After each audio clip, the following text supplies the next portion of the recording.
Okay, well, at least we can do that.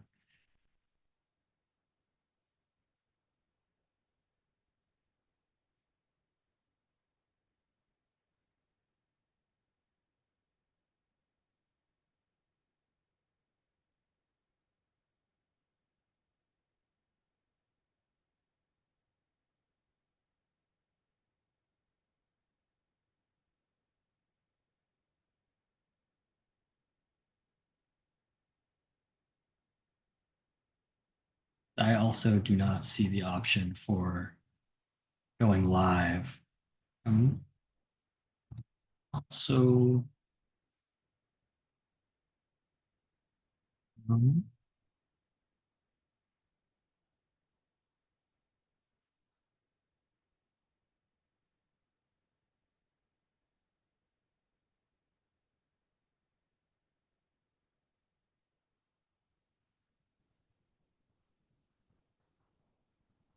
hmm, okay, well, unfortunately, we're having some issues, but I'll go ahead and get us started before we take any longer with our May 28th Project Advocacy Committee meeting. Glad to have you all here. I think we have a really robust and strong project that is going to be pretty interesting for you tonight. And I also have a little update on a project that we've previously scored for you all. That project being the Mid-Penn VTA co-working together there project at the Capitol Station, TOD project that we scored a bit ago. They've gone forward to get some funding and they're seeking more funding. And so we have an update on some of the aspects of the project that have changed. And I'll go over those in just a bit. Um, Before that, we do want to do introductions, but I'm not sure if we should wait for the developer and then go around and introduce everybody. Alex, do you have a thought on that? If we should or just go ahead and everyone introduce themselves now for each other?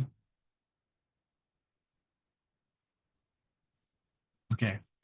Um, doesn't hurt to just go around and do some introductions right now, I guess. My name is Jake. I am with Catalyze SV and I handle our project advocacy committee, where you folks are all good here, where you good folks are here for this evening. Um, I'll pass it off to Alex and we'll go down the list I can see over here on Zoom. So Alex and then Sandana and Chris. Hey, I'm Alex with Catalyze SV. Thanks everyone for being here. Good to be with you. Okay, hi everyone. I'm Sandana. I'm a student at SJSU and I've been with Catalyze SV since September of 2023. And I really enjoy urban planning and ecology a lot. Good to have you. As always, we are always glad to have you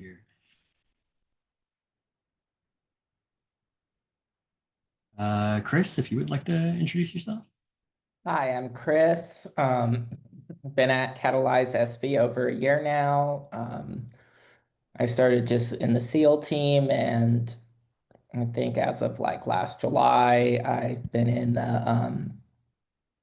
the PAC committee. And yeah, I'm really passionate about politics, especially in relation to real estate development, city planning. So that's why I'm here. I'm also looking for job opportunities in housing, just any sort of entry level position. So, yes, always please have anything comes to mind. I'd always love to learn more about it.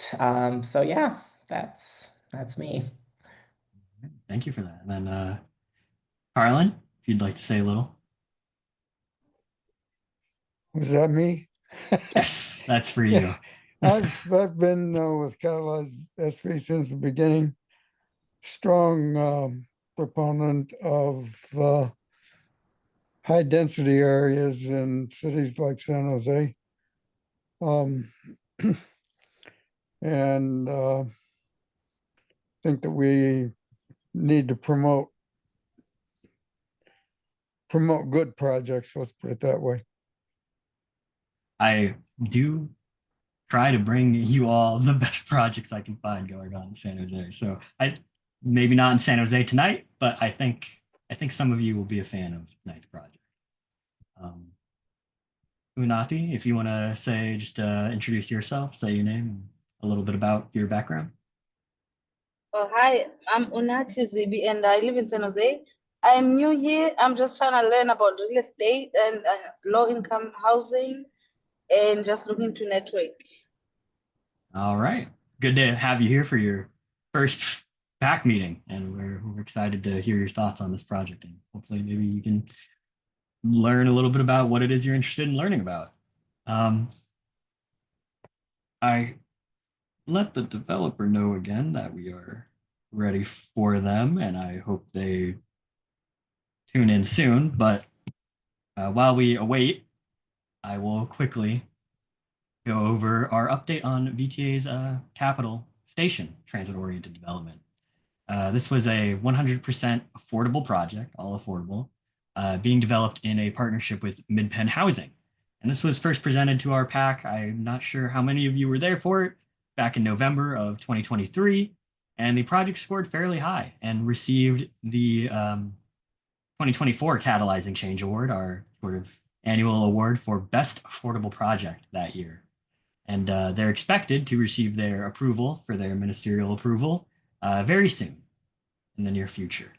And while I was putting this together for all of you, I was like, oh, maybe we will want to rescore the project based on the changes I'll go over here. A lot of text on screen, but I will read and summarize for all of you. But while I was doing that, I realized that the changes they made apply to our transportation category. And this project, being that it's scored so high, has a 5 out of 5 in our transportation category. So maybe not ripe for a rescore, but nonetheless, I think this is a good change, and I wanted to bring it to you all since it's something we suggested to the developer at the time. This project has a mixed-use cycling and pedestrian path going through the center of it. When it was presented to us in 2023, it was mixed use. So cyclists and pedestrians were on the same trail. Some of you maybe and other members pointed out that for a sort of cycling commuting route, maybe mixing pedestrians and cyclists together on the exact same path might not be the safest route. And the city of San Jose's Department of Public Works agreed with us, and the developer then agreed. And so they split that path up. So now cyclists are not sharing the same stretch with pedestrians side by side, so offset. And that is pretty much the biggest change I had for all of you on this project here. Alex, I don't know if there's any other context you wanted to add with this project, being where it's going. Okay. And I don't know if any of you had any thoughts or questions about this project or the changes to it. Please feel free to ask. I can hopefully answer your questions real quick. If we don't have any questions, then that is also good. And we can probably move on to our next item, which is 749 West El Camino Real. This is a project over in Mountain View, and the developer should be joining us. I was just texting them, and they said text them when we were ready for them. And don't unsure where they currently are. I'm going to try following up with them just one more time here. I'm going to go give them a call, and hopefully they can join us. I'll be right back. So, navigating Zoom is so difficult.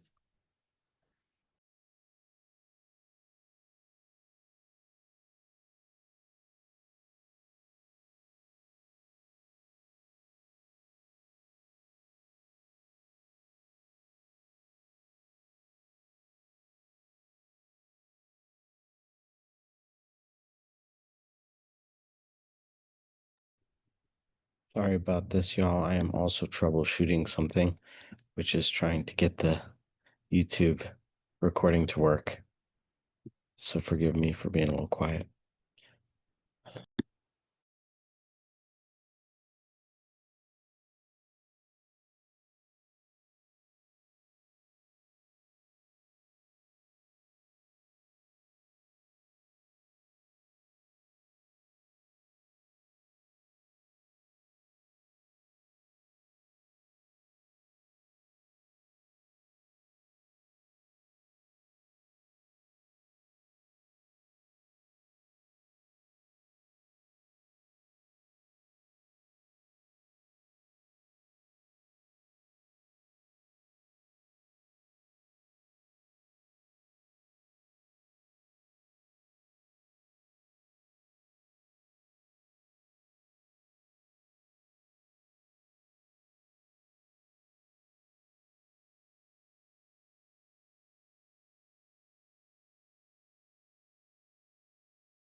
Hey, Chris, did you get the emails I sent to you in the Housing Authority a couple months ago? Yeah, I think so. Yeah. Good, good. We had a fun workshop on Friday you would have enjoyed, where we were Oh, designing Pleasant Hills, the site. oh, nice. Yeah, unfortunately, I was out of town, so Welcome. Was it a good trip? yeah, we went to my sister's graduation from med school. So yeah, Great. it was a big event. Yeah, congratulations. Yeah. That's awesome. Yeah, Sandana was one of the people who did a design, and people really liked how and all the environmental aspects of it. It was really cool. Oh, nice. Yeah, talking about the design workshop. Yeah, it was a good little event. So I was just giving our developer a call. They are busy. I cannot reach them. I just exchanged with them 30 minutes ago, not that long ago. Um, I I'm unsure where they are, and I did not have anything prepared in the case of them not showing up. I do have the project, and we could go over it ourselves. Um, this is Unprecedented. seeming unfortunate, to say the least. And it's a project that we think you all will be favorable toward. It's a mixed use project, multi-story, transit oriented, and it's got some really nice features. So we definitely want to bring it to you.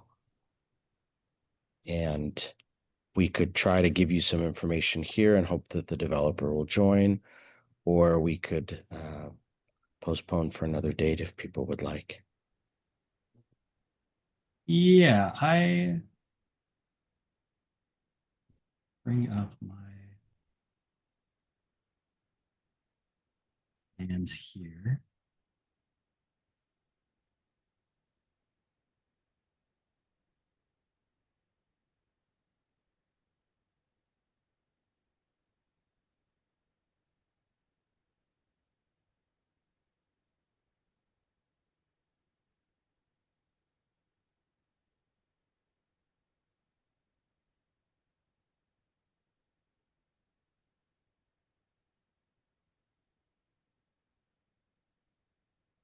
Let me share with you all real quick. Just my hope is that the developer will join us. I will start presenting a little bit about the project and the context of the project. Hopefully, they will join us here in another. I'll give them what 5 minutes. I'm gonna share my screen.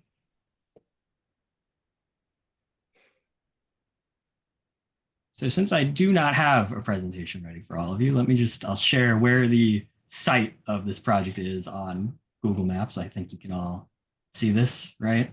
Hopefully. Okay, good. So we're taking a look at a project over in Mountain View this week, 749 West El Camino Real. Site of this project is at the intersection of Castro Street, right, going through downtown Mountain View, and the corner of El Camino Real. Currently, it's occupied by what is a Chase Bank and these parking lots that you see here. These, I guess, plexes and apartments right here are not part of the project site. Those are existing housing units on the block, but the developer's project is specifically this area of the bank and the parking lots. Have their plans here, and I can show you their sort of view of that. So that's the site that we're working with here. And they have a couple of these other projects highlighted on here. We scored a project just here in a similar location. I think it's the site right across the street, if I'm remembering correctly, the Castro Commons, Alex. So that was a project our pack scored a while ago. So this is another project, Mountain View, in a similar location. Here is the very quickly in brief, overwhelming image of sort of what's going to be going on with this proposal here. So, as part of the proposal, they're preserving that bank that is currently on the site. Chase is going to get a new building off over there to the left. And then it is this nice mixed use plan with all of the retail and commercial facing amenities on El Camino Real. Housing woven in there. See if I can pull up a rendering of the project so you can see a pretty picture of that. So as you can see from the plan set, there's the Chase Bank up in the top left corner of the site there, and that's what you see here with this nice sort of sod wrapping around the circular building, and the plaza that is sort of now enmeshed in between all of the residential and commercial ground floor off to the left side of that Chase building. And this is down on the other end of the street, far away from that Chase building. I can point back on the other slide of what this view sort of is of, and then another angle of the building. This is a bird's eye of the whole building that you can see. So you can see the Chase Bank just peeking out from the top of the render there. How the building sort of is an L shape around the existing housing.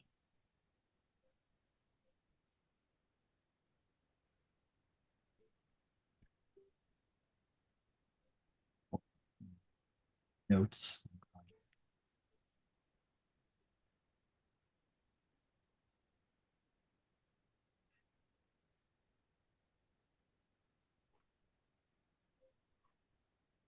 So very in brief here, it is a 6-story, 299 unit project. The ground floor there, where you can see the Chase Bank and all these other retail restaurant amenities, is approximately 22,000 square feet of commercial space there on the ground floor. And then it handles parking with there's at grade parking just behind the retail stalls, so podium style, but it also goes 2 floors below grade. So they have 2 floors of underground parking as well here. And then Cool. it'll combine all of these existing sites that you saw, those parking lots, into one right there. And with what do we have here? It is a 340 parking spaces in total in those floors. And then they have a ton of other amenities that I'd want to discuss with the developer. I'm hesitant, but I think we might want to, I'd say, reschedule. I'm not sure what is happening with the developer, and I don't feel equipped right now to present the project to you all in the absolute best light that I could. There's a lot of community engagement and details that the developer went over with us in a previous meeting when we were trying to decide if we wanted to bring the project to you all. And they have a lot going on with this project. I don't feel like I could capture it all for you in the best light.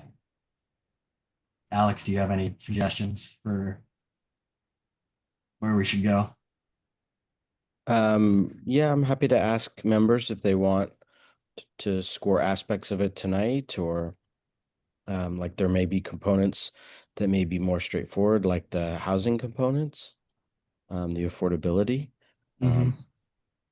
or the legacy components. Whichever ones you sort of feel comfortable sharing. Intensity zoning might be easy to score tonight. So while we try to see if the developer shows up, we can, especially since this isn't live on YouTube, we could even start deliberations on a couple categories. Yeah, I can walk you all through the I guess the density aspect of the project real quick. It is 299 units, like I said, on the site. And that does exceed what the city of Mountain View allows here. So they're going through using state law, the state density bonus, to build out a little bit of a denser project. So it is exceeding the city's requirement for density. See if there's any pictures I can find to illustrate that. We had some stuff on there. But yeah, please let me know. Would you all like to score at least some aspect of it? Or I'm sure we can probably get the developer for another date here right now. For me, I'd be interested in hearing from the developer as well, especially since you said you're not very like, Yes. Yeah. The developer could definitely bring a lot more perspective to this design. From the presentation that they had given us previously, one of the things that was quite impressive about the project was how responsive a lot of elements were to community feedback that they've already solicited from the community. And that's something I can't really speak to. They met with a lot of different folks, and I don't know what aspects would be influenced by what groups or by who, but it certainly has had a lot of input that has shaped it so far. Would the rest of you be okay with, I suppose, calling it a early night, and we can hopefully I reschedule this am. with the developer? I don't really Thank you, feel like I have Chris. enough to score, so. Yeah, and I don't think I could bring you like on this. Yeah, me too. I apologize on my end for that. All I can say is it looks like a great project that I like to score very highly because it's, I'm very familiar with that area. I used to live nearby. And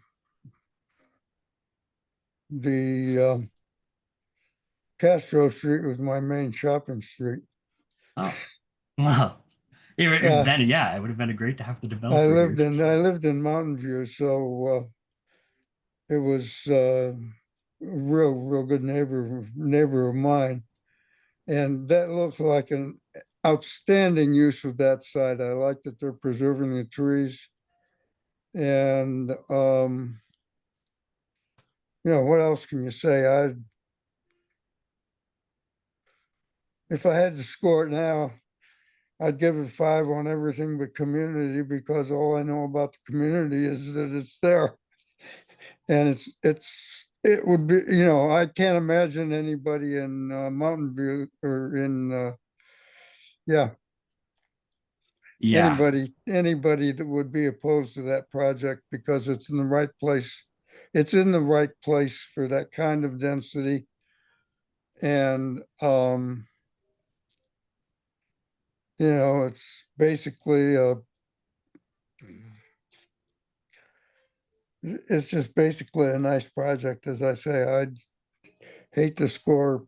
I'd like to, I'd scoring it right now, just taking a look at it. It's a great project. yeah, Carlin. I think a lot of what you just spoke to is very true with this one. They've done a lot of work, and it works at this site, and this is an area that's undergone a lot of redevelopment lately. It's definitely something that works here, and the community, I think, is also sort of in agreement that it works here. And it's a very impressive project. Yeah. I mean, I even like the way they incorporated Chase on the corner where Chase wanted to be. Yeah, And, I don't know that if, was, yeah. Um, I don't know if I have the slides, but there's also major legacy, a legacy component to this project with that Chase Bank building. Some very key art pieces that are on the facade and interior of that building are being repurposed and brought into different aspects of the project. So they've done a lot with what they have here. And I would love to have the developer come and share all that with you. I don't think I have their slides together. yeah. It's Yeah, just, I don't. I don't have it's their just, slides. Would you all want to get together again maybe next Wednesday or the following Wednesday to score the project? Yeah, I'll be fine with that. I'd be fine Yeah, with, me too. I'd be fine with that too. Next Friday, next Wednesday will be fine. That was really easy. Thank you for all making that so easy with saying you can do next Yeah, Wednesday. unfortunately, I won't be able to come. I'm gonna be out of town again, so I'm gonna have to miss it, unfortunately. Darn, Chris. I will intend for next Wednesday. I'm going to reach out to the both of our contacts with the developer again and plan for next Wednesday. I'm sorry you cannot join us, Chris. Yeah. We, of course, will have a recording and it'll be there if you want to score it the following day or at your own pace, but that is up to you. All right. And Alex, do you have any? Oh, I think I have an advisors meeting next Oh. Wednesday. Maybe we don't do next. So it could be a little more difficult, but I could definitely do probably the 11th. 11th? 11th, if people were available that day. Okay. Yeah, Maybe our that next would one. work for me as Oh, well. looks like Dan's here. Oh. He just joined. Oh. 11th's wide open for me. Hi, Dan. It seems like you're muted right now.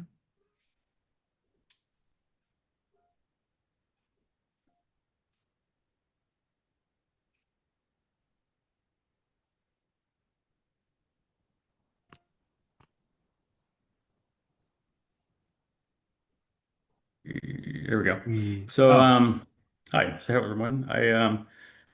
Is it time for me to be on? yes. Yes, it is. Okay, because I didn't get a text, I'm like, right? But it's okay. Oh, you didn't get a text? Well, I got a text, or I sent you a message that said, please text me when it's time for me to log on, and I've just been sitting here since Oh, 6:45. yeah, I Sorry about that. That's no big deal. sorry, hi. I apologize if I was holding you guys up. Let me get my documents ready, and we can start. And I'm going to Yes. go off of camera just because it blocks my view. So I'm going to minimize my Okay. Zoom when I'm doing this. But let me share, and then that's not. Let's see. I want to go here. Okay. And share. All right. And nope, that's not where I want to share. Yes, you should have Yes, screen okay. share. Yeah. We can see it. Okay. All right, and then I'm going to go to full and slideshow presentation and the beginning. And I'm going to minimize everybody. And I guess I can stay on, doesn't matter. Okay, well, first of all, thank you very much for allowing us to join you and bring you up to date on the 741 El Camino Real project in Mountain View.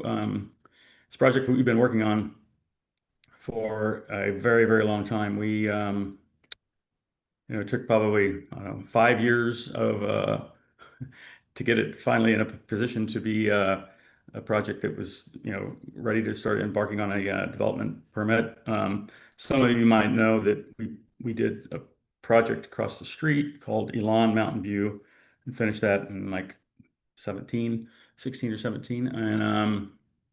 And when we were there, we used the Chase parking lot. We transferred the Pete's Coffee Shop. That was the only retail establishment at the time that had rights, and we relocated them to this site. And that, we'd already started to establish a relationship, but that began kind of a longer ongoing relationship.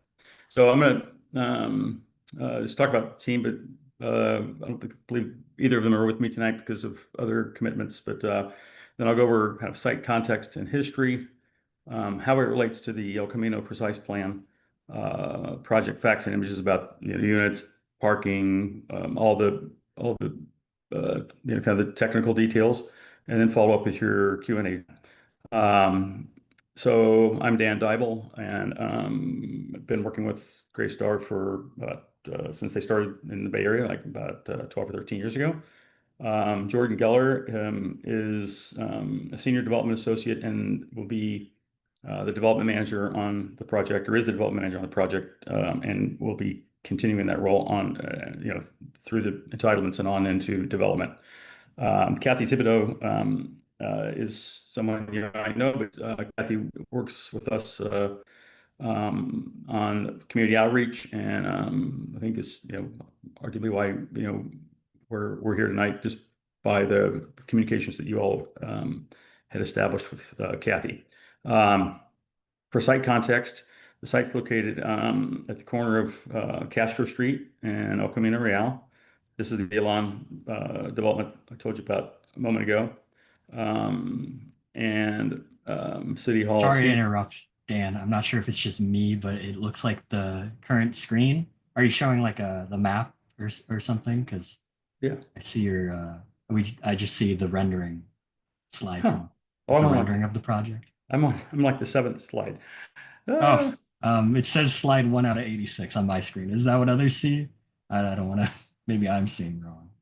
Okay, hang on. I'm sorry. Let me see here. Wow. So Sorry about that. I didn't realize you were so far. there's only make sure I'm need to stop sharing. Boy.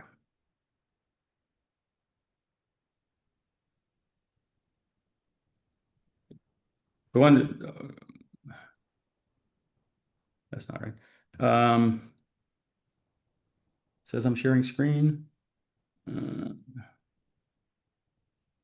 Well, yes, I do see your screen. It's just on the first slide. Just a minute. So it was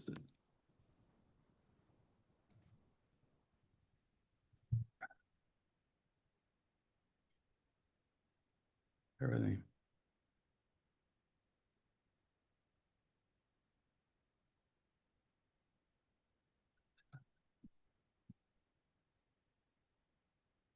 All right, do you see that screen? You see a screen with Does anyone else? Oh, yes, I can see it. Can anyone else see it? Like raise a hand or thumbs up or yeah. Yeah, I Okay. see it. Excellent. Okay. Yeah, I've got it. Now from the very beginning. Okay. Wow. All right. So yes, this is your rendering. Oh, yeah, it's good. It's good. Okay. Go ahead. Sorry. No, it's fine. I thought it was frozen again. We're good. Okay. So this is the comments I made a moment ago about the team and site context history. This is the team, Jordan, Kathy. Obviously, it will grow to a much greater team as we move in through the entitlement and complete. Are we all on the same screen here as the context site slide with the site? Can you see my cursor? I see your cursor. I see oh, yes, it just advanced. It seems like there maybe is a delay. I'm not sure. Okay. I'm sorry. All right, so I'll go slow as I transition from screen to screen.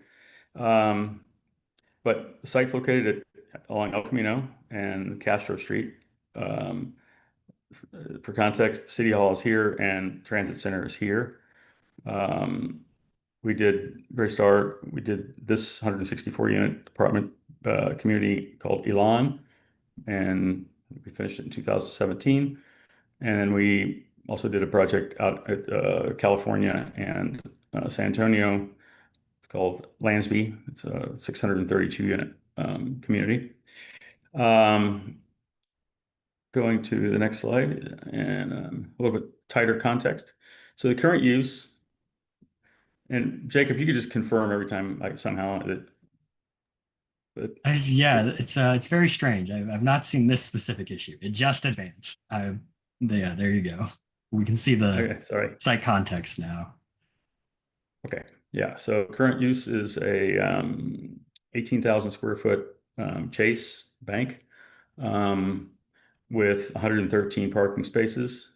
And the corner of Lane and El Camino was formerly the Clark's Hamburger Restaurant. They closed, pandemic era, and so that freed that portion of the site up. And this lot has never been built on, so the entire 3.05 acres is owned by MetLife and leased with a long-term lease to Chase, which will explain a little bit of our site planning and some of our just kind of the time it took to really establish. I don't know. I not changed that. Sorry. Okay. Change the make application. So we're on the precise plan page. It was just on the precise plan, and then it went back, and now it's back on the precise Okay. plan. Again, sorry, guys. But so the site was identified in the El Camino Real precise plan that was adopted in 2014 as a village center, which provides for kind of the tallest building heights, the highest densities of any of the designations in the El Camino precise plan. They are key locations at major intersections where intense development will be adjacent to transit, retail services, and the like. In the city's base and bonus structure and community benefit structure, if you will, the site has a base density or base intensity of 1.35 FAR or 4 stories. And then with the tiered community development benefit process and other housing laws, there's other enhancements. So tier 1 gets it to 1.85, tier 2 gets it to 2.3. We are proposing a project that let me go back to this and we'll come back to it. We're proposing a project of 299 units, which is the unit count, and 74 feet in height, 6 stories, and then a 3.05 FAR, which is the maximum allowed in the city's general plan. And just kind of that was our, we weren't going to go beyond that because it just kind of pushed us into an intensity that and that we didn't feel comfortable with, nor did the city or anybody else. But the 299 units is a lot of units. It's 100 units per acre on the site, and and everything at the ground floor is retail. So parking, we have 344 parking spaces, 15% guests, all in an underground garage, meaning that the ground floor level of parking is all dedicated for retail, banking, restaurant, retail uses, future resident parking, things of that nature for the operations of the building. But all of the residential parking and guest parking is in level, 1 level below grade and 2 levels below grade. There's 22,337 square feet of retail or commercial space, of which the bank is including that. And I'll get to the bank. Might have to go back a couple slides, but give it to the bank in a moment. And then on the retail parking for all that, it's 114 is required, 117 is provided. And again, all on the same level as the street. So it's just very easy for a consumer to drive in, drive out, not have to get into uncomfortable garage conditions. So this is the site plan, and I'll kind of now get into some of the particulars of why it is the way it is. So on the hard corner of El Camino and Castro is the relocated Chase Bank. It's a 2-story new kind of new and improved, if you will, version of how they like to be identified. State of the art, I guess you'd say. And it's the first phase of the project. We have to build and relocate the bank to this corner before we can free up the bank, the current bank building and all the site that they use for the parking.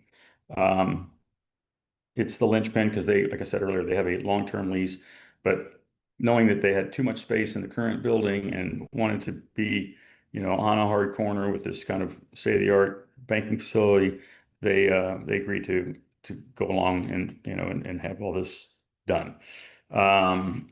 The I'm going to go back just a couple slides. I hate to do this, but it gives us a little bit of context on the phasing. So, the bank, the existing bank there, we're going to put the new bank in front of it, if you can imagine. But it all does fit. And then we put so here's the new bank. Here's the old bank. We're going to provide while we still have the new bank, and we'll provide bank parking. We will demolish the new bank and construct 20 interim bank parking spaces, which just happen to be where our plaza is located. And so we've designed the building at the intensity, which is quite intense, with this portion of the site really never being able to be subterranean and parked and things like that because of the nature of this phasing plan. So it's been quite a feat of pushing, and it all fits quite well, we think. So going now to the uses within the ground floor of the building. So the bank is here. I'll get into further details in a moment around the community open space, the greater publicly accessible open space, and its relationship to VTA rapid bus stop with a new bus island here. But as far as uses, the kind of the pinkish red color uses are for building operation items like leasing office, package storage, amenities like bike storage. We have at-grade bike storage here so that people don't have to go down deep into a garage and store their bike. They can store it in their unit if that's their choice, but they can also store it in a secured bike facility here. There are a few cities kind of mandate. There are a few residential units that have stoops along Victor Way, but limited to those 5. They are one-story flats, but function well, and we've used a similar floor plan at MDSA, the landscape committee. The dark blue is earmarked for a restaurant use. It could be 2 restaurants, depending upon interest and activity. It could also potentially move around a little bit. We've dedicated the square footage, the parking, the outdoor seating that goes along with it, and the parking for that all through the parking analysis that was done for the planning application and CEQA and whatnot. The light blue is retail. And then back over here, we get back to kind of resident uses. This is kind of a co-working lounge, and it feeds off of another core of the building. So we have a core here, 2 elevator core, that is kind of the natural place for people to come and go and be in the public realm, and also support their part, if they have their car parked in the lower garages. And then this one does similar activity on the lane in El Camino corner. We'll spend a little time on this also. This is Lane Avenue. It became a big concern of the cities through the process, and it has a few different uses. I mean, it has this amenity use. It has a lobby, and then a staircase that feeds that core, and then it has a loading dock, which is really typical in projects of this intensity in a urban, somewhat suburban, urban setting. This is the ramp for the 2 lower level parking garages, so no public use of this, just residents. And then here we have, typical things like fire pump room, electrical rooms, things like that. And then the cities, this is all dedicated here to this trash. This is city trash pickup and the activity of the dumpsters. So very carefully coordinated. I'll get to some of that in a little while. Is what mitigations we also provided just to make the city and community very pleased with the project and the way that it's fitting in.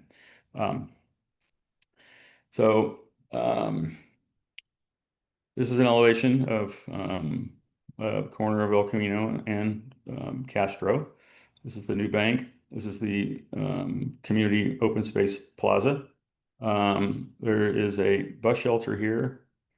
I think everyone probably knows, but they've eliminated the on-street parking along El Camino.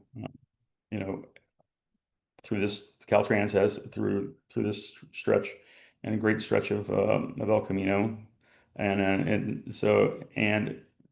envision and I've implemented a bike lane. So we have incorporated a new bike lane on the inside, kind of where if you will, where the current bus pulls in, as in the current situation, and then we built a bus aisle in here, and then I'll show the movements in a moment. But the buses now are just staying in the lane, picking up people and continuing instead of pulling in and leaving the back of the bus. This traffic they're going to block, staying in the lane, and I think it's far more efficient operation for them and whatnot, and safer operation for the bike ped community.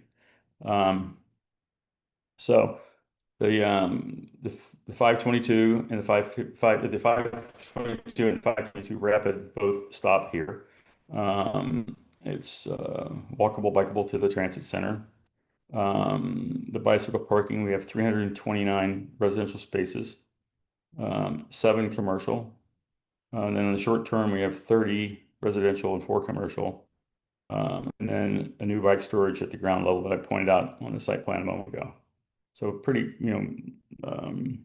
strong, program that provides for the infrastructure for, a very lively bike and pedestrian community. Back to the public open space, it's 32,599 square feet. And it's open space that will be, open, to the public. So kind of all 4 corners had a goal of having these kind of spaces. This, if you recall, the tier 3, tier 2 qualification required doing a publicly accessible plaza. This satisfied that requirement. They gave us that extra tier, it's been through a lot of iterations over and over and over and over again, and it's settled as it is now. And this is what was kind of studied in the final DRC hearings and it was the subject of the exhibits that were in the EIR document that was circulated and concluded in April. But 15 of public plaza, restaurant use, integration with the bus stop, and then I'll show you how it also integrates with probably our biggest issue that came up through CEQA that was related to the bank, or excuse me, related to the current bank, its historic credential, if or not, and then the artwork, was it historic or not, and that all got properly documented, and the reuse plan documented in the EIR. Great efforts from everybody, included consultants for the city, ourselves, and everyone, and the public. So publicly open space again, 32,599. We have enhanced landscape features, restaurant use, kind of similar to the comments I made a moment ago. This is just the section across that plaza. Environmental, and we'll talk about it again when we get to the catalyzed scorecard topics. But we're going for a minimum of LEED Gold. We're all electric. We're installing 15% EV charging stations day one, and we're pre-wiring for all. We're preserving 9 very, very mature redwood trees along the back, along similar, kind of that same area where the trash driveway was. It's beyond that, but it backs up to some apartment buildings, so it's a very good kind of neighbor setback issue, but also tree preservation issue that we were able to really commit to early on in the project. It was never we were always planning to do it. And then increasing the number of trees by over 50%. There's trees there. There's parking lots that were intended for solar and things like that many, many decades ago. But what we're adding back is over 50% greater. Site open area is 44.8 versus a requirement of 40, and pavement coverage is 4.5% versus 25% allowed. The affordable housing, we're complying with the Mountain View Density Bonus Program, applied to the El Camino Precise Plan in concert with the state density laws to arrive at our program. So 15% of the base density is calculated under the city ordinance, uses a formula, and you're all familiar with that. And you put that through, and then you take the intensity that we're going to, like from the 2.35 to the 3.05 FAR, and other concessions and matters like that we needed to use to get the building to this level. All worked kind of hand in hand, that provide 33 low and very low income affordable units. If we want to dig into that data, we have it all on the cover page of our last formal submittal, which was back in August 23rd of 24. But they're all on-site units. They're all the same finishes and amenities. There's no differentiation between one unit and another, which is a policy of ours. Okay. The artwork became the largest issue. Let me say, one of the largest issues. It took us from having the project go through a compliance checklist process, using the El Camino Precise Plan, EIR and in supplemental reports, to a supplemental EIR of that document for our project. And the topic was the building and the art. And so we've done we had done our CEQA compliant documents ourselves, not ourselves, but through consultants of ours, and submitted those at the time of our first planning application in 21. But through the city's CEQA analysis, or CEQA team, which was Powers, they hired a consultant, Page and Turnbull. Page and Turnbull discovered a document where the studio that the artist Millard Sheets, who was responsible for a great number of these buildings all over California, was kind of on the border of being a historic entity of its own. And so stepped back with no objections, said, okay, if that's what you think we should do, let's do that. Let's make sure that we've done this properly. And along with the time that they were beginning to analyze this, we did a intense analysis of what do we do with this art? Can we get this art out of the building or off the building? and then reinstall it somewhere else as part of the project, which took a great amount of time, months and months of time. And we looked at really on-site and off-site options. But again, let the notes say there's 4 pieces, the 5-piece mural, a kind of a bronze bird sculpture that's in the kind of the parking lot entrance to the bank, this canvas mural, which is within the bank, and the stained glass window medallion. So at the time these were built, Millard Sheets, which is somewhat of a famous, California architect and artist, had a studio, and they would, bring the theme of, a bank location. This one is kind of a history of Silicon Valley. If you think about it, it's like indigenous Californians to, what came from shipping and brought the, gold rush and then the farming of the valley, and ultimately into technology and the growth that happened with the the great revolution, the industrial revolutions, whatnot. So those are the important components. So we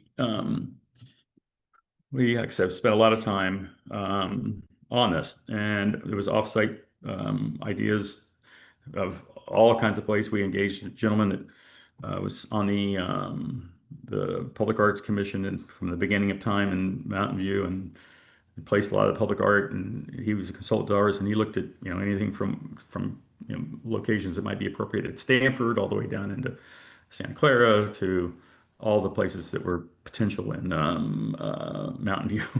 We wanted to keep it in Mountain View, but he looked kind of broadly too with peers of his, just to look around. And we came back and we analyzed it with a number of community groups in the city and their consultants and whatnot, and arrived at the on-site location was the preferred location. I'll get into a little bit of that with the community outreach in a moment.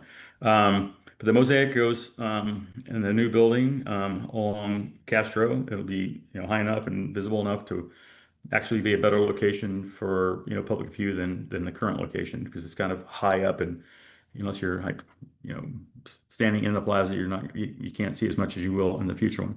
The stained glass window is going to go similar to the way it is right now. It's going to be over the entry door of the bank, and bird sculpture is going in the plaza, and the canvas mural is going inside of our building with a public, kind of a scheduled public access of that piece. Mitigation hasn't been, kind of nailed down to how many times a year or how many once a month or whatever but we will figure that out between now and the hearings. So yeah, here's the elevation. Some stained glass is going with that. This is the murals. For context, human figure here, historical piece here referencing what it is, and then this is actually, this isn't, I guess it is backing up. This is, all of this could move on. I'm talking about this. So bird sculpture is also going back into a planting area. And then another piece that really started with a couple interested interested parties of Mountain View, and back in way before we even filed an application, was reusing some of the themes and ideas that the architect did here in the original building, which are these Richardsonian arches. You see them at Stanford, you see them at the Marin Civic Center, you see them different places that in California that Frank Lloyd Wright and architects of that era used to enhance apertures and access to buildings. And so we've elected to use those. We've elected to use brick also as a gesture to the brick bank, and so we think we've gone a long way to that. The canvas mural, like I said, is going to be used inside space overlooking the plaza. So if you know it's there and you're in the plaza, you can stare up and look at it from the outside any day you want, but it'll only be accessible on a whatever scheduled basis. The views, just elevation wise, this is the view from, this is Castro, this is the bank, El Camino, and then this is the Castro elevation. It's really this tower starting here, and our leasing office entrance is here, and well, actually, our lobby entrance is here. Leasing office entrance is off the center. Lane Avenue. So this is the El Camino going the other direction, and then this is the Lane Avenue elevation or site plan we studied earlier. Picked up, kind of a interesting art type image here, which will be paint, similar to that Ameswell Hotel, similar to that kind of style of application, obviously different subject matter. But an activated ground plane, activated ground floor. One thing I didn't touch on back on the site plan, and we can go there in a little while if we have time, but we elected, just based on our experience, my experience for a couple of years working with the community on this building, was really the bike ped safety of children coming and going to school on Castro and on Lane, and so we enlarged expanded the public realm, if you will, and the size of the sidewalk along our frontage, because of just that fact that all those kids are coming and going.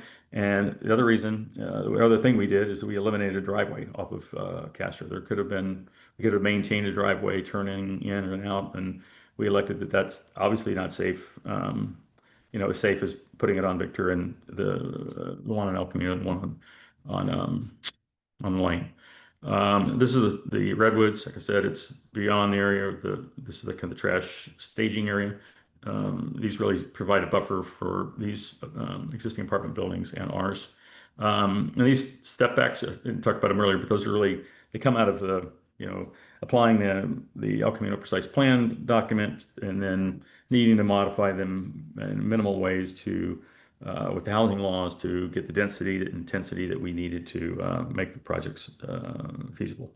And that's really, these are what I'm talking about. There's minor little areas. So that's the area that is exceeding the step, but staff and everyone involved was okay with that.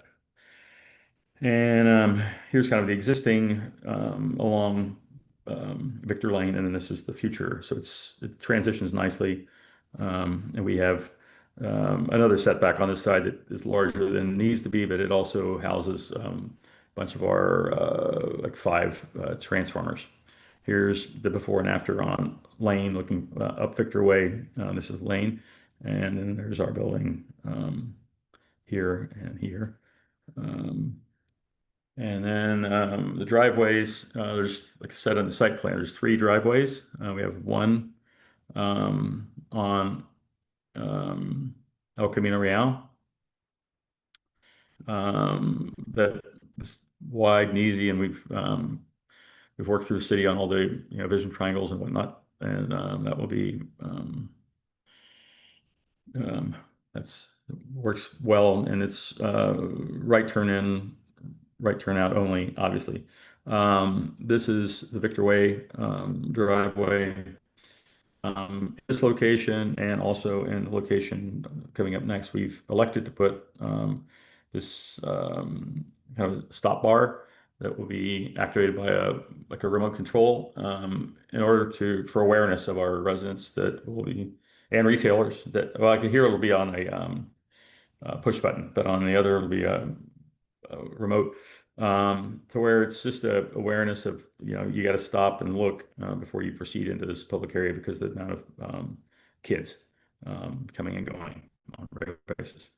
And then this is the Lane Avenue one. So same thing, residential parking access. We have some removable bollards that we're going to put in for that loading area, just to make sure that it doesn't become a parking spot for anybody. And that's all managed on a regular basis by the operations people of the building. And And then I'll get into your stuff in just a second. So this is the project schedule. I think everyone knows that the EIR went out for a 45-day review that concluded in April 25th. There was only 6 letters. 4 of them were from public agencies. 2 of them were from residents. One just couldn't be happier with the process and the building. You know, how soon can you build it? The other one was just more on a let's just say an economic, um, capitalist kind of, or maybe anti-capitalist language. So it's really nothing about the project. So no, after all the work that went into the bank and the art and the deliberation about on-site, off-site, and then the concerns about Lane Avenue, we've clearly satisfied them through our efforts before the CEQA document went out, because there was no comment from anyone on that. There's contact information, and this gets into the stuff for you, just to make sure that we kind of make sure we address the items that are important to your scorecard and your evaluation process that you'll go through as soon as I stop talking. On community, we engaged early. Like I said, we were around the site for many years before we filed an application, and then there was a period of time that we did all of our studies, and we thought we were going to file an application, and they didn't, and then so word of mouth gets out, and so there was some interested parties, Louise Katz, Mary Hoddard, some local people that were interested in the historic preservation, architectural issues, things like that. So we were meeting with those types of people, the interested parties, and community engaged individuals very early, like let's just say back in 2021. And we filed our application in 21, in late 21. I want to say November. I had it open a minute ago. We started then having broader community meetings. We had a Zoom, like 1,000-foot public radius kind of Zoom meeting, and also some neighborhood and concerned groups at a Zoom meeting May 11th of 22. And then we had a live meeting at the Mountain View Performing Arts Student Center on April 20th of 23. Both had an attendance around 35 people. Some come and go and whatnot, but that was kind of the average on both the Zoom and the live, and all just some comments about the art and various things, but and also raising just awareness about, again, bike ped, stopping the people coming out of the garage so quickly and things like that. So we listened and engaged and designed. It was already designed that way, but we have now reinforced other elements of design to make sure that we're listening, and that we're doing the best project that can be built on an intense location, intense site. We met a few meetings with Mountain View Coalition for Sustainable Planning on various issues. One just kind of update, and then following up on areas of art and just planning related issues. Mountain View Historical Association, we met with them on art preservation a couple times.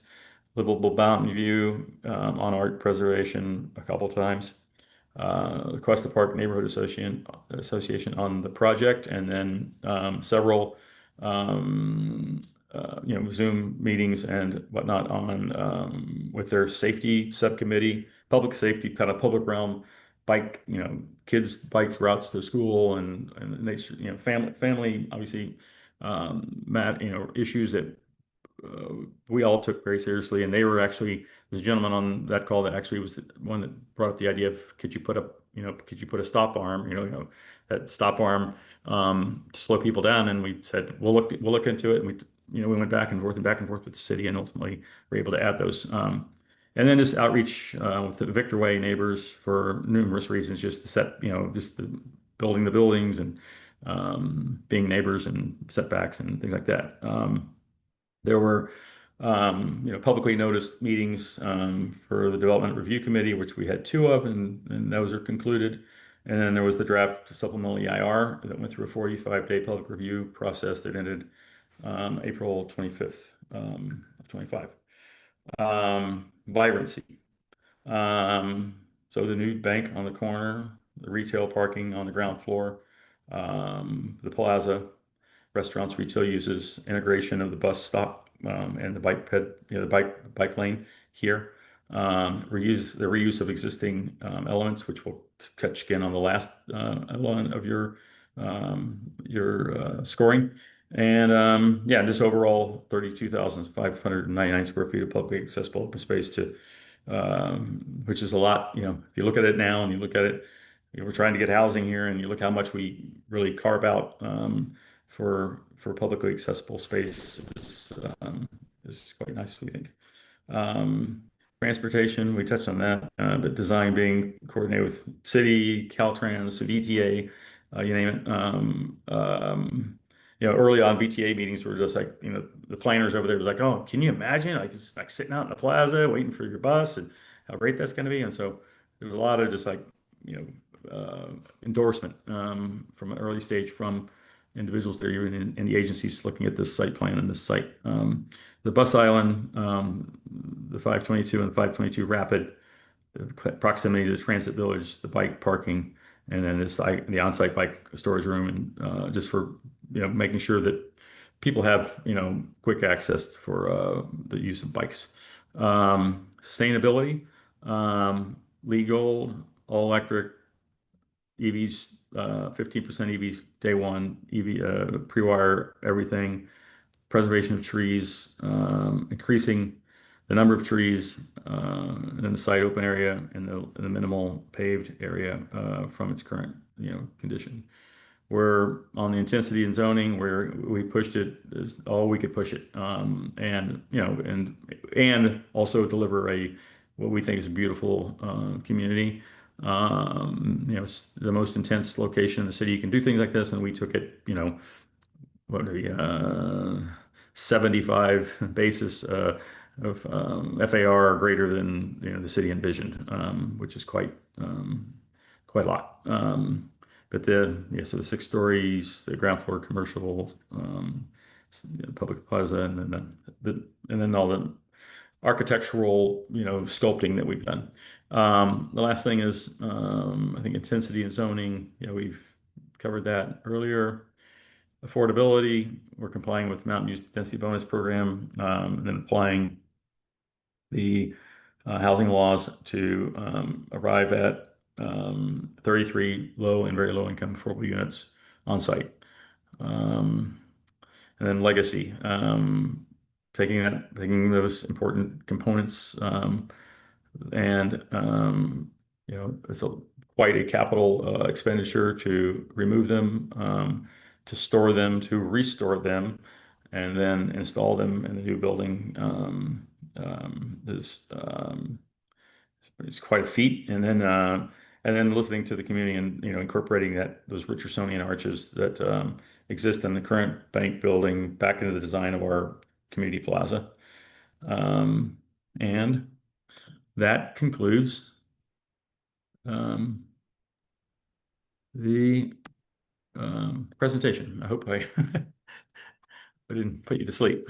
Yeah, Dan, that was great. Thank you. That was, I think, one of the better presentations we've ever just received in terms of content and how comprehensively you covered everything about the project. I almost struggle to have any questions after everything from previous meetings and this one with you. A lot. Okay. I feel like I know a lot about the project now.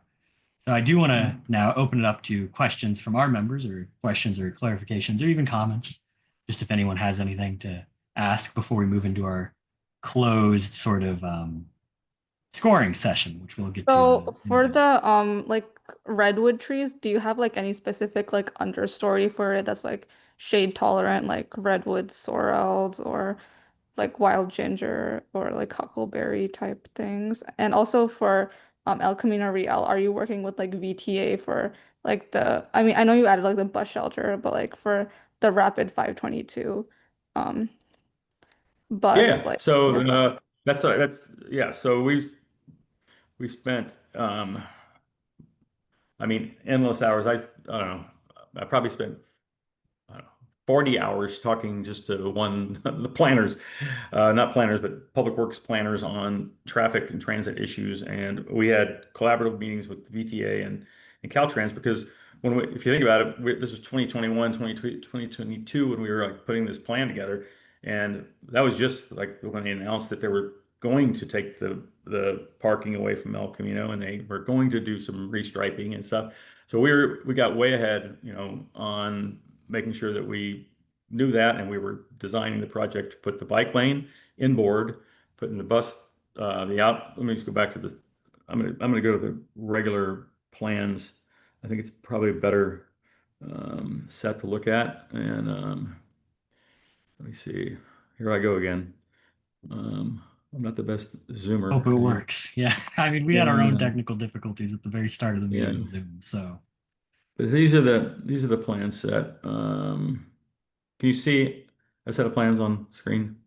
Because I'm on a different screen. I don't see a screen being Okay. shared. Oh, Okay. I guess everything is just delayed slightly because it's now coming up. Okay, so that's you see it? Okay. Let me go. You full screen mode. All right, so this is our planning application set. That is very similar to what we just showed you. Um, but like here, you can see like there's so a lot of this stuff is we're giving up land in order to to provide some of these things that are the right things to do, like uh, cutting back for the bike lane, putting this bus shelter outboard so that the I'll show you in a better plan here. Here we go.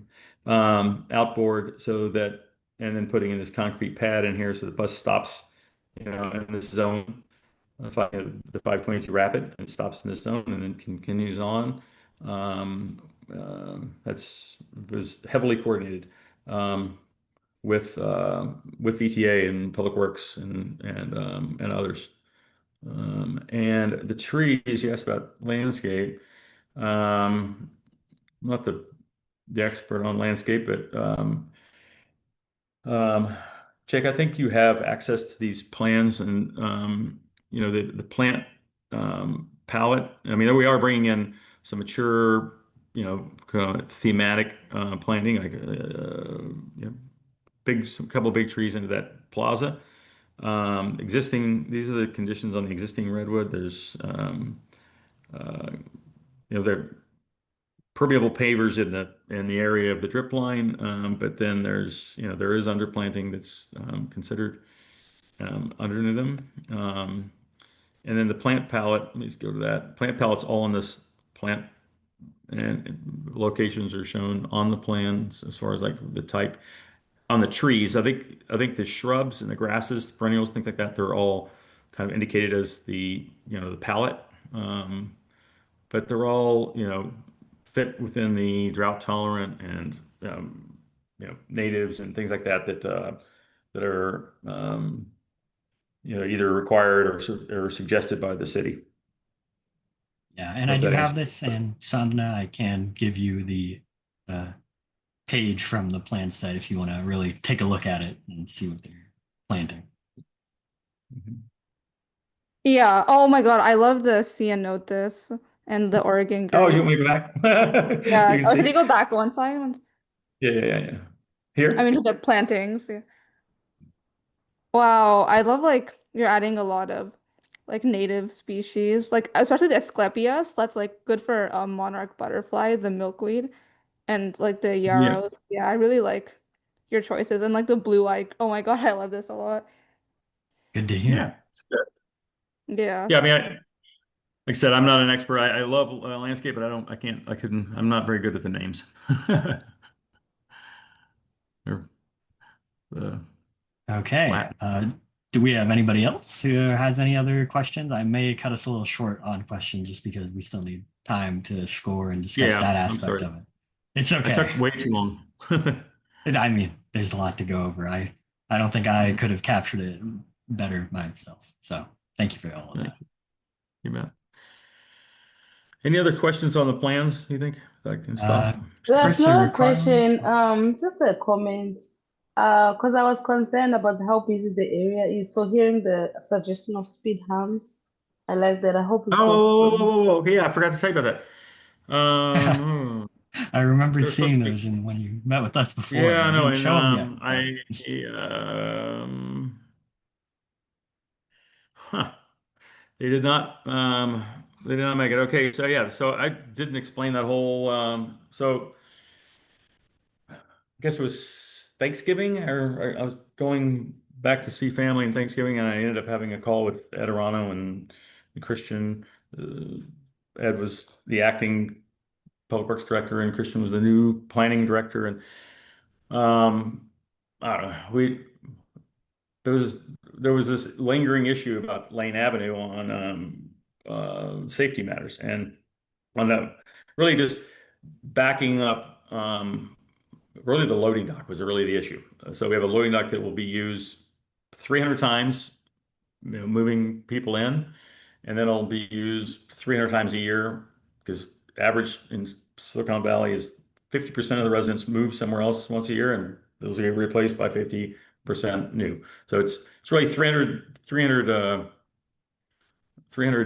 operations a year, and those are managed by our property management company, Greystar, that will schedule somebody for if they're moving in, depending on what size unit it is, they allocate them so many hours, and they have it on the schedule, and they, check them in, check them out, all that stuff. It's all very coordinated, just because we can't have two residents showing up the same day and thinking that they can move in at the same time. It just doesn't ever work in an urban setting like this. So through that, I mean, we provided all those types of measures and operational things, and we came down and I was, like I said, I was driving, and Ed and Christian and I probably talked for well over an hour, and we got to like these ideas that came about, like, oh, what about if we put some um, traffic calming along lane? I said, sure. And then what about if we put ended up saying a little hammerhead on Victor Way so you don't get cut off, you don't get crossovers. Okay. What about putting some bollards that will protect people from parking in the loading zone, or parking in the loading zone and backing out of it without knowing all the context of, the bike ped safety that we're kind of making sure that we're, building into the culture of the building. Sure. The arms, which we'd already had in there. And then the last one was we are funding 5 years of a crossing guard on Lane Avenue at the location of one of the things I didn't point out is there's a speedway that happens. People coming towards Castro on El Camino. They know that the Castro light, they might have to sit through one or two signals or more. So they, about, I don't know, 4 blocks up, they take a left, and then they take an immediate right into an alley, and then they cross block to block in an alley, and then get to lane. That's where it dead ends, and then they turn left, go to Victor Way. And so that's just been a bad movement that has been going on for a long, long time. In our kind of download to the traffic consultant that worked for the city, we said, hey, we think that should be one way. It's one way only from lane the other direction. Take away the cars coming our way. That cuts out most of this conflict between the car and the bike. And then, so they did that. That's part of the mitigation. So that there will only be one-way traffic from lane down the alley to beyond, to whatever that point is where they can turn left and take a right again on El Camino going the other direction. We also, the city, we couldn't do this because we don't have authority to do it, but the city's also red curbing a couple extra spaces in that whole zone on lane between the alley and kind of our driveway, just to make sure that there's not, cars blocking view access, things like that. So we're paying for all that, but we're paying for 5 years of a crossing guard building awareness at that intersection of bikes and peds and cars and things like that, particularly in the morning. And beyond that, they hope that that the muscle memory will be there for people to be aware and not need a guard anymore. But at least that's our contribution to do it for 5 years. And I'll add one more thing. We, through the work with the Cuesta Neighborhood Association, like I said, they have a subcommittee on safety, and we worked hand in hand for a while with them, just making sure they didn't know what all had already done when we met with them the first time, and so they're pretty amazed at sidewalk widths and driveway locations and things of that nature. So then we listened to them and talked, heard like the crossbar and other, I think it was really the only other item that they mentioned, and came back to them with that, but really just done, more and more and made minor adjustments just in the site plan to make it better. And they wrote like, 2-page letter on behalf of the entire Cuesta neighborhood saying that, that whatever, we've gone above and beyond their expectations, and they fully support the project. So that's gratifying, but that's what we try to do to make sure that we don't get any surprises. I hope that answered your question. Yes, you did. Thank you so much. That's so awesome. Because I was just thinking about the kids, and I have kids, so I always think about those first. Because no matter how much you try to control them, sometimes you just. But thank you so much. Yeah. That's awesome. Yeah. Mm-hmm. Yeah, Okay. that's a good component of the project. Thank you, Dan. All right, you bet. So I'm late for serving some people that I take dinner to good night. So I need to get going. Thank you for joining us. You did. I was good for questions. Thank you. I had one Yes, last go ahead, question. Mr. Carter. Yes. You mentioned solar. Are you planning solar for that or not? Yeah, well, we plan it, and we're required. Let me show you. It's already on our drawings. Let's see where it is. Hang on a second. Well, it's on a roof plan, so let me show you on a roof plan. So you see, well, no, that was the landscape plan. Hang on.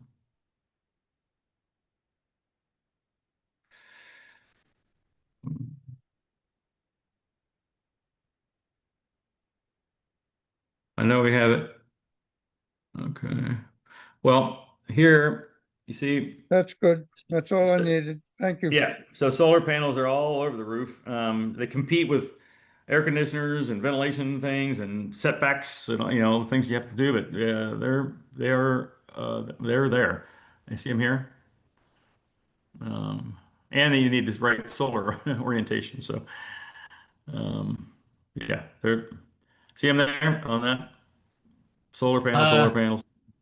It looks like you're not quite screen sharing, Dan. I'm not sure where. Oh, I'm not. No. Damn it. Oh well. Sorry, guys. Well, I do have the plans, and I can flip through yeah, those it's things on. as well once we If you look at site sections A400, 401, 402, they are extremely graphically located there. So see it there. I'm at I'm at an older couple's house. They're 94, 98, and this is the best internet they have. So that's probably why the internet was like the way it was. Well, thank you for putting up with it and still presenting to us. No problem. No problem at all. All right. Thank you, guys. Good night. Thank you. Good night. We'll get you the preliminary score tomorrow. Thank you.